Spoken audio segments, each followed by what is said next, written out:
Hello, West Seneca. Mr. Bystrak checking in with our students during week 5 of our school closure. I hope everyone had a chance to enjoy some time with family over the past weekend. I know we celebrated Easter. There was Passover last week as well, and I hope you enjoyed those times. I was talking with someone the other day a little bit about some of the challenges that we face during this time, this COVID-19 pandemic.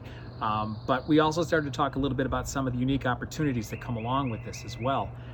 You probably have a little bit more, unstructured time on your hands. I know your teachers are checking in with you. You're checking in with your teachers, working on, to make sure we still stay engaged in the learning process here. But I have to tell you, as educators, as teachers, to some extent, when you're teaching during a traditional school year, some of the limitations you face basically are as if there's a topic that's particularly interesting to you, you have to kind of keep moving within a classroom.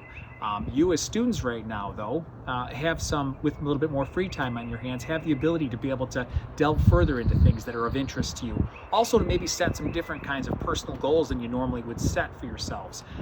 I think this is a unique opportunity for you personally to set some goals for yourself. And goal setting is not as easy as it sounds. You really have to put some thought into it. From a personal standpoint, you have to start off with, number one, what is it that I want to accomplish? Almost paint a picture of yourself a little bit differently than you are right now and ask yourself, what does that picture look like? Is that a picture that I'm going to be happy with?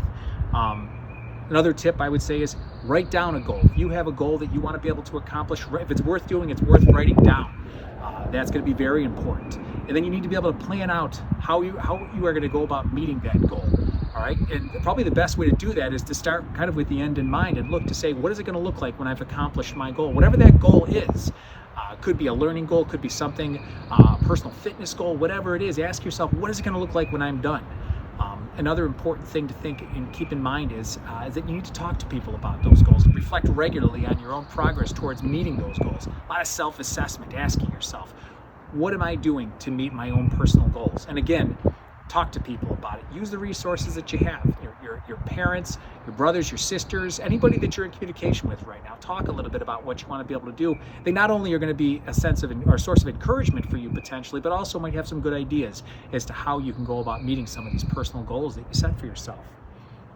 Now, for our younger students, I always like to think about, the time of the year that we're in right now, and we're in spring, and we're a good almost month into spring right now.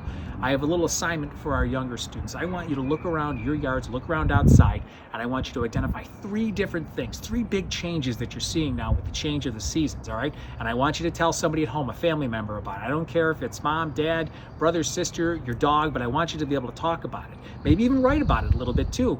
But how things are changing, because that's one of the greatest things about this time of the year is you see such a dramatic change. The trees are barren to now suddenly they're developing leaves, whatever it is. So 3 things I want you to keep in mind. All right. For all of our students, for everyone watching this right now, 2 things to keep in mind. Number 1, you're not alone. We are all in this together. You have people that have your back that are going to support you. All right. And number 2, make sure to read. I'll check in with you next week.